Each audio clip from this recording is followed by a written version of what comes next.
මෛත්‍රී ගුණරත්න මහත්තයා හිටපු ආණ්ඩුකාර මැතිතුමා බොහොම හොඳ පුද්ගලෙක්. ඇත්තටම එතුමාට ගරු කරනවා නිහතමානීව.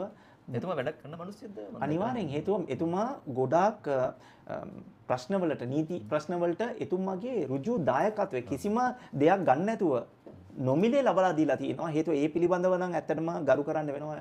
ඒ වගේ චරිතයක් අපි අතර ඉන්නේ එක පිළිබඳව. මෛත්‍රී ගුණරත්න මහත්මයා කියන්නේ ජනාධිපතිවරණයට ඉස්සරත් මම මීට් වෙලා තියෙනවා. නිතරම කොහරි උත්සවවල මීට් වෙනවා. නමුත් එතුමා හැමදාම කතා කරන්නේ පොයින්ට් එකට. බය වෙන්නේ නැහැ මේ අහවල් ආණ්ඩුකාර තනතුරු තිබ්බ කාලේ ඇත්තටම එතුමා වැඩක් එතුමා වැඩක් කරලා තියෙනවා. එතුමා මම හිතන්නේ පළාත් දෙකක ආණ්ඩුකාරවරයා හැටියට කටයුතු කරා. ඌව සහ මම හිතන්නේ මධ්‍යම පළාත්. හැබැයි ඌව ඉන්නවා කියලා එතුමා මටම කියලා තියෙනවා. සමහරවල් කාලවල වෙනස් වීමක් වෙන්න පුළුවන් පොඩි කාලයක්. හැබැයි ඌ වල නම් එතුමා කාර්යභාරයක් කරා. එතුමා ගොඩක් සම්බන්ධකම් තියෙන චරිතයක්. ඒ වගේ කට්ටිය ඉන්න ඕනි. කවදාවත් ඒ සම්බන්ධකම් අවභාවිතා කරලත් නැහැ. මේ කා වෙනුවෙන්වත් කඩේ ගිල්ල නැති චරිතයක් කියලා තමයි එතුමා ගැන මට කියන්න